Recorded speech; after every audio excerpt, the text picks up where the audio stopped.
Okay, we're live and running on this Thursday, 7 p.m. UK time. It's first day of English National Lockdown 2.0. Interesting. How you doing, Mitchell? Running Oh, good. PM time. You're all right, and you, Inessa? Yeah, I'm very good. Good. Enjoying fireworks outside. Okay. Okay, well, let's talk about it. 30 seconds.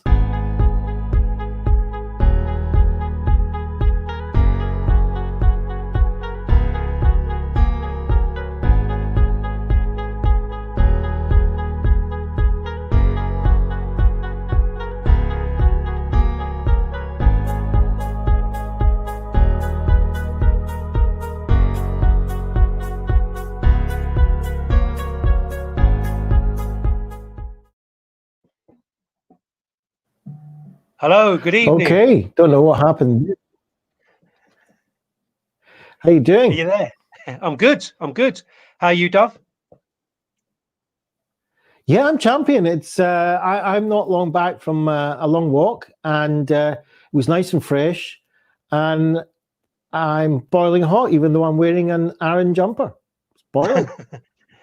Inessa, how are you? I'm amazing. I feel very good. I'm enjoying the fireworks because today the Fawkes Night, right? And it's so beautiful outside. It is. Even the first day lockdown in London, but it's amazing and beautiful. And speaking of fireworks, I was going to say, speaking of fireworks, it is Guy Fawkes Night. And I guess, when was that? 1605, I think, is when they tried to blow up the Houses of Parliament to kill King James I. There you go. And the actual, I was going to say, the actual first celebration was 1606. But sorry, Dove, I cut in then. No, it was me cutting. You carry on. Yeah, so that was what I was going to say, really, because it's I guess I don't know if it's such a big thing these days, because I guess when I was growing up, you had people sitting down, penny for the guy, and collecting money. Kids used to just spend half their time just collecting money, and then you'd put a big penny for the guy actually on the the bonfire itself, and that you don't really see that these days. Yeah, it could be politically incorrect. I had the same experience. Yeah. We used to nick pieces of wood out of people's garden stuff, collect it on the wheelbarrow. Yeah.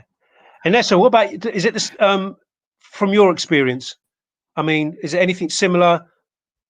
No, I mean, because I'm just in UK living like last 18 years. So for me, it's just quite new tradition.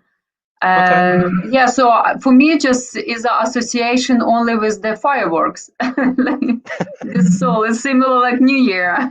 This is, I mean, different history, but the principle, the same tradition. I don't think people are really celebrating. Wow, really? About the actual event of 1605. I think again nowadays it's more about the actual display of fireworks and just the I guess people getting together, a way of socializing as well. As at the moment that's been suddenly stopped due to England going into its current month of lockdown. So but I can still hear them in the background. There's lots of fireworks going off in the background, lots and lots of fireworks. Dove, from your end, can you hear them at your end? Have you got a lot going off? Yeah, there's a lot going off, and hello,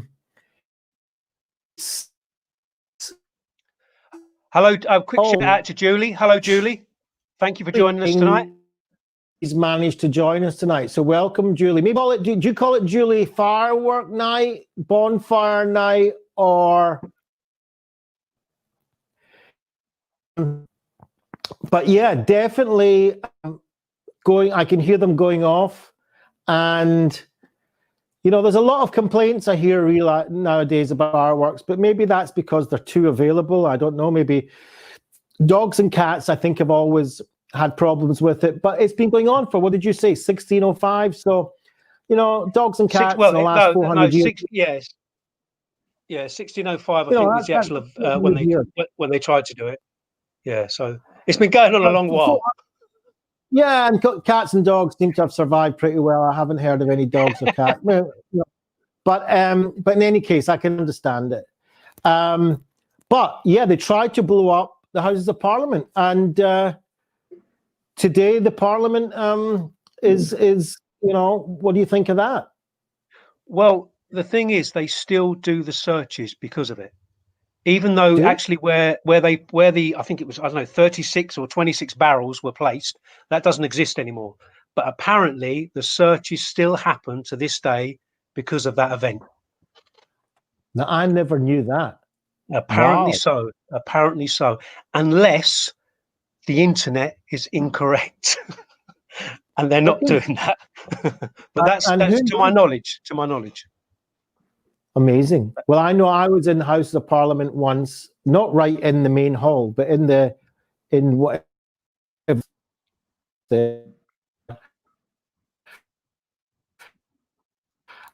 and they did a lot of searching before you're allowed in. Absolutely. It was a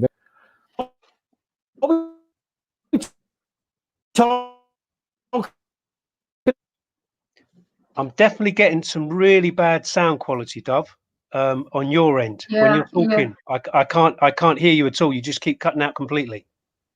Yeah.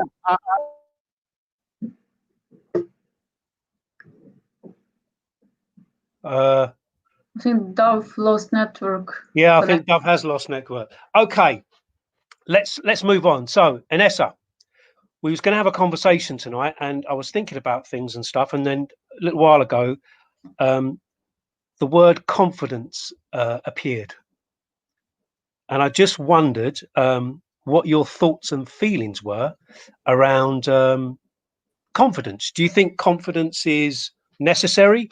Do you think it's important? Yeah, just give us your take on that. What do you think about it? I think his confidence is really important in every, even daily life, in different aspect in our lives, in different variety. I just can say about the confidence, for example, at work is very important because if you're very confident, obviously you're gonna succeed, you're gonna have successful job. Also, the confidence, for example, in relationship as well is really important because as much as you're confident to talk about, for example, issue with your partner or how you feel or how you express yourself. I don't say about bad self, even nice things, how you express yourself. This is really important because sometimes some people, like in the relationship, they can't do first step because they're not really confident and they just think like, they have this talk in their head, or maybe the person can judge, or maybe I will be disappointed, or maybe will be frustrating instead of trying to do the steps. So I think it's really important. I think it's good understanding there and a good viewpoint. Dove, are you back? Can you hear us now? Can you hear me, Dove? Yeah, I hope you can hear me. I'm just to improve internet connection. Yeah, I don't know what's happened. You just seem to freeze. We were talking about I don't know if you heard us. We were talking about confidence. I think he's keep freezing. We need some confidence in the internet. We need the confidence that the internet will continue to work. Okay, so okay, can you hear me? Oh, okay, Dove's back. I can hear you now. Yeah, we had some problems. Umberto also had a problem with audio, but hopefully we're back now. Okay, so what we were speaking about just a moment ago, Dove, just in case you didn't hear, we were talking about confidence. Yeah, and absolutely. And I was just asking if I just spoke to Inessa, and I just asked if she felt it was important, if it was needed, and yeah, I'd like to get your views on that. So I think there's a couple of aspects to confidence. There's like having confidence in somebody else, and there's the feeling of confidence, I think, right? So the aspect of having confidence in somebody else is, can I trust them, basically? Can I rely on them? Can I take for granted what they are saying to me? And that kind of linked with what we might call a confidence trickster, which is somebody that takes you into their confidence by taking your trust and then abusing it, right? And, Okay. what went through my mind today was kind of bringing in the Guy Fawkes Parliament kind of thing is, that we're now in a lockdown for 4 weeks. Yep. Some businesses are closed and so on. Okay, we understand, at least we understand, or we've been told why that is, and that's fair enough. But the furlough compensation system has been extended to the end of March. So it's a bit strange, if you're closed down only for 1 month, yet the employee compensation system is going on for another few months after that, without any particular explanation. So it leaves a kind of a hole in understanding. It makes me lose my confidence in, what is actually going on. Are we only for 4 weeks going to be in a lockdown, or is it going to stretch one way or another to all the, somebody's planning it, stretching all the way to March. So in that sense of confidence, I lose my confidence in that idea of what's going on, right? But the confidence, my personal confidence or an individual's confidence, I think that's a tricky thing, because I think in general, and I could be wrong, but I think in general, most of us do not feel confident, at least not in everything.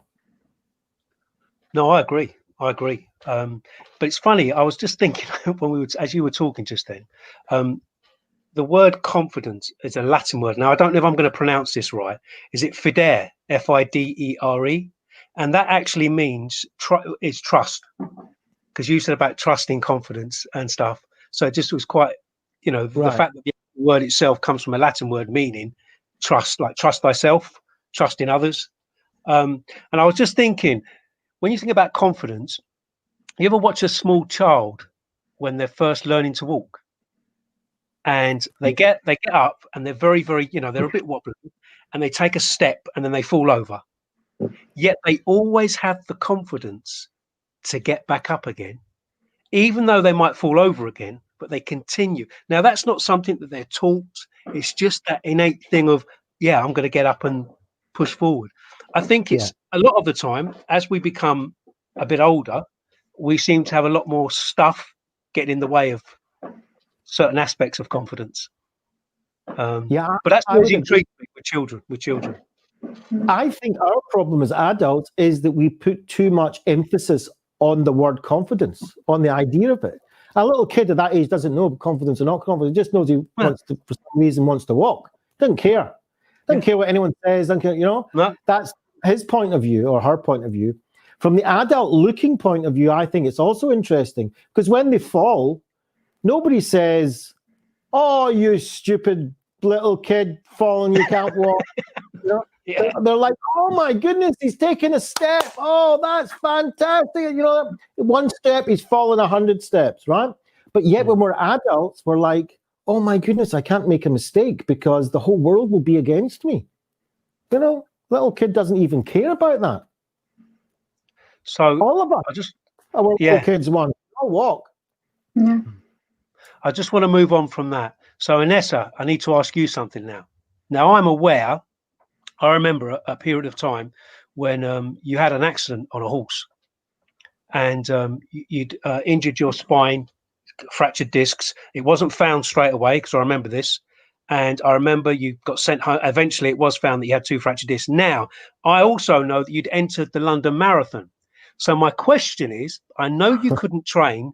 Did you have the confidence in yourself to think, yes, I'm going to finish the 26 miles? It is 26 miles. Am I correct? Yeah. Yes. Yeah. So that's the reason I'm asking that, is because I think it's really just an interest in the fact that you'd had a horrendous accident, B, you had the marathon, and C, you couldn't train, and also you still had the confidence to run. So I'm wondering, did you have the confidence, or was it more something else? What I can say, maybe I can name it this, it just came to my head, is that one of the techniques to gain confidence. So, you have different techniques how to become confident, how to deal with confidence. Yeah. So it's variety different techniques, a variety different drive can do it for you. So for example, some people go and socialize, some people try dancing, some people do different stuff. About me particularly, I think what is drives me is like I'm very stubborn person and I'm a very assertive person. If I put some goal and I know I need to do it, doesn't matter what's going on with me, if I'm ill or whatever, if I'm going through the pain, I have to do it till to the end. If I'm collapse, I collapse. So when I run that marathon, I didn't even think if I can't do it and what's gonna happen. I just literally I just went to it, and it's like, okay, if I'm gonna collapse, I'm gonna collapse. If it's pain gonna be not really manageable, obviously I took some painkillers with me as well, so I will see how long I can cope. But I know I can handle it, the pain. But there also what's helped me is the atmosphere. When I came there, I felt unwell. When I started run, obviously my back was hurting because fracture didn't heal. I didn't train. I was out of breath. My cardio was bad, but I just was keep pushing myself because the atmosphere was at London Marathon, it was amazing. It was really supportive, and that energy when you're inside there and you feel that energy, you just can't give up. You just keep going, keep going, keep going to the end, to the finish line. So I think it's the same in the life. Sometimes I can't say is the excuses, but sometimes we can use some stuff like a placebo to achieve the goals. So sometimes we think like, oh, you know what? I have this certain illnesses. I don't say about disability, but about other stuff. Or maybe I don't have enough money, for example, to build the house. Or I don't have this, I don't have that. I think sometimes when you put just the final goal and you're just gonna push yourself, and obviously support is very important as well around you, that you will actually get to that final line. And how you're gonna get, I don't know how it's happened. I just think it's just kind of the energy which is pushing you and the drive, probably. Okay. What I was going to ask is if anyone else who's listening, if they've got any views on confidence, it'd be really nice if you was to write them in, or so that we could just get other people's opinions as well. Can Dov, I ask this a question? Okay, yeah, go. Because I find it fascinating what you did, is that what I hear in that is I was in physical pain, right? I've had some injury. I'm in physical pain. I'm not sure what's going to happen. I go into a marathon. Now, marathon, even if somebody is in top shape, is difficult. But I'm going into a marathon, and I'm prepared to actually do the marathon of 26 miles, right? So it's not a small thing. So I can imagine, and I've never done a marathon, is that the pain is only going to get maybe possibly more. I mean, that's what I would think, right? And yet you say, but the atmosphere and, that kind of whatever that marathon had for you just got to you to the point where you could just go out and do it. So my question to you is, even though you were in so much pain and you were getting that atmosphere, what was it about that atmosphere, or what was it about the marathon that motivated you to do it even though you were in pain? Because in my head, when you run marathon, the first things you just think in your head, because when I run, the few people run with me, I saw they pass by, or I passed them by, there was disabled people. And some people was not even in wheelchair. One person was without leg on the crunches, try to do that marathon as well. And when you see this kind of stuff, how people motivated, how people push themselves to the limits, is just really inspire you as well. And also as well, you can see lots of people, like fun people, they wearing all these heavy boxes because they do this for charity and going through this marathon. And other things, there are lots of people who support as well. The music band, the priest is praying, that is lots of the dancers, the people shouting your name. So you feel, as you mentioned before, that people confident in us, runners, that we will make to the end, to the final line. And you just don't want to disappoint them as well. You just want to do it this. And also you want to do for your charity, which you support, because I like personally, I support the blind children. So then lots of these images, when you put in the head that is someone even more worse a situation than you, and they do it. And also, yeah, support is really important when the people do simply just shouting your name. They saying you can do it, don't stop, please. And it's just kind of really pushy. They really push you to the end. You just not realizing even you're in that pain. You just completely switch off from this. It's yeah. No, that's admirable. Very admirable. I just quite have one question to Dav. Like, as I knew that Dav do lots of them, you do this lots of lectures front of the people, like public speaking and all this. You encourage people, you teaching people, you help them. What you can say about how to be confident that to manage all the crowd listen to you? Okay, good question. I can testify to myself and how and what experiences I have, and that is one. There's not always a feeling of confidence. Okay, so it might look on the other side as being confident, but inside me, my head, my tummy, my body, it doesn't always feel like it's what I imagine it would feel like if you were confident. But how do I manage to do it anyway and overcome that? Something similar to your marathon running, Inessa, and that's what kind of, because when you feel uncomfortable, it doesn't matter if you've got actual pains and physical pains, or you just got emotional pains or thinking pains, or you want to go out and speak in front of people and it's a bit nerve-wracking and frightening even. In fact, they say that it's the number one fear in the world, more than death.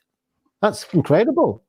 So in my lifetime, in my history, I've learned certain things that have helped with that, even though the feeling is not good. So there's some techniques that I've learned through acting skills and public speaking skills, and how to throw your voice and how to hold your body and how to use your facial expressions and your emotions and the way you look at people and how you use your eyes and so on. And so that gives that impression of confidence, even though inside I might not feel confident. But the meaning of what I want to do is so important to me that I'm willing to put up with that pain in order to get across the message that is important for me to get across, or, as you said, Inessa, not to disappoint the people that I'm talking to, because if they've come and given me the respect to listen to me, then I don't want to come out and they can't hear me, or they don't enjoy it, or they don't learn from it. So that's important, just like you said as well, your charity or whoever you're doing it for. And so I think what is overrated sometimes is the idea of confidence. Going back to that little kid, the little kid doesn't think of confidence. The little kid thinks of getting up and taking another step, right?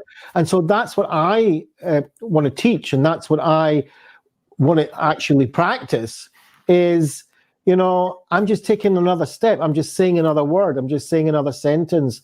And it's the meaning behind it that is the fuel, if you like. The meaning and purpose is the fuel. And the technique you can learn. Anybody can learn. You both are actors, and these are what just came to me not so long ago, what an actor really is.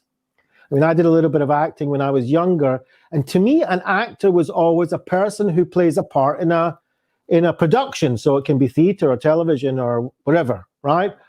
But an actor is not just playing a character. An actor is, this is what I have discovered, an actor is a expert in emotion, in expressing emotion. That's what an actor is, because nobody would watch a production if it wasn't, some sort of emotion wasn't getting transferred, whether it's frightening, horror, sadness, joy, happiness, frustration. An actor portrays those emotions so that it becomes an emotional experience, whatever production you're watching. And so that's what I like to bring into my public speaking, is that it's not just the message, because if it was just the message, you can hand it out on a piece of paper. But it's the emotion that carries the message that for me is really important in public speaking. And that's how, that's how I handle it personally. But I feel rotten sometimes.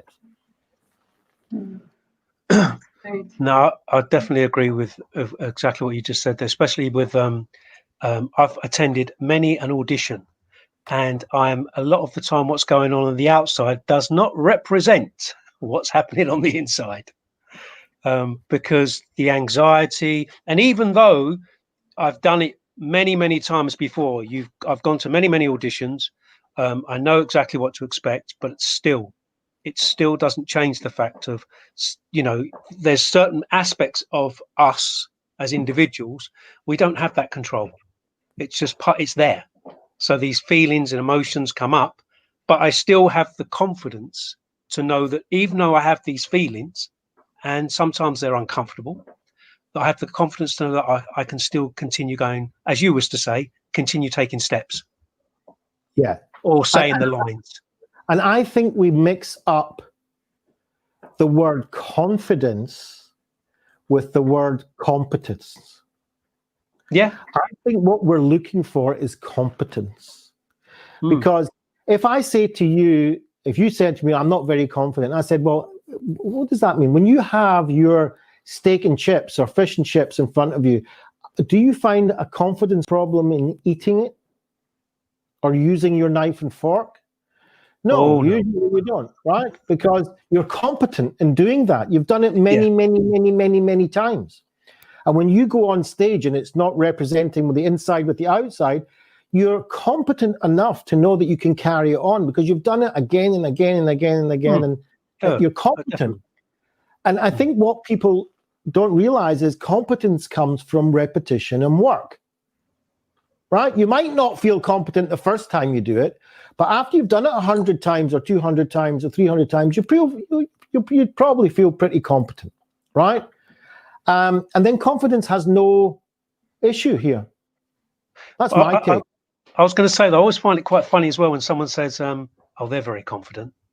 Now they're basing an opinion on something someone they're visually looking at, but they have no understanding of exactly what's going on the inside of the person who they're saying is confident.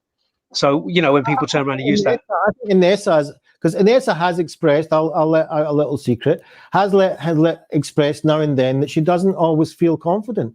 But even just looking at her when she's talking, it comes across very confident. Yep. What do you think? It's like one saying, they said, fake it till you do it. Yeah. But I don't actually think you're faking it. I think you are actually who you are. And it comes across, you could feel very confident inside and not portray confidence. There's people like that as well, right? There's people that feel, oh, I'm brilliant, I'm the best, I know, I've got still full of confidence. But what comes out is a completely different thing. Yeah, definitely.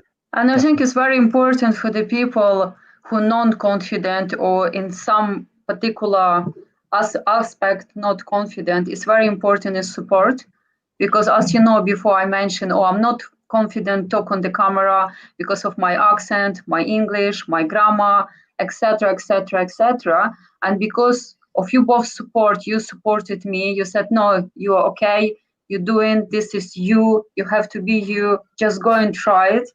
And this is how I sit now, just speak confidently in English, and doing mistakes, but I just keep going. Yeah. Yeah. I was going to say, because Inessa, this is it. This is it. And that's what. This is the end of it. This is the end of it. Julie, just to give her a thing, shout out for Julie, said she totally agrees. I think that was a bit of a while back, but we'll take advantage that she agrees with most of the things that we're saying. We hope so. Avril says that's why you put on a mask. Yeah, we do. We put on masks. You're way ahead of the rest of us. Sheila's coming in from Canada saying hi from BC in Canada. So we're getting a wide international audience. We've had quite a good audience tonight, which is really nice. We're growing. Fantastic. All I can ask, because I keep forgetting, so I'm going to really ask out, is that you share it. If you're on YouTube, please subscribe. If you're on Facebook, put a comment or a love heart or something, so that we can get the word out and that we can spread the word. Oh, we got another thing is, Umberto says, confidence comes from clarity too. Absolutely, Umberto. Yep. I wonder whether I can paraphrase you adding the word clarity. Definitely. That makes a lot of sense too. And you can paraphrase us anytime. Yeah, definitely. Paraphrase us a lot. Spread the word. Yeah. Okay, Inessa and Mitchell. This is it. This is it. This is it. Till next week. Thank you, everyone. Thank you for listening. Take care, guys. See you later. Take care. Bye.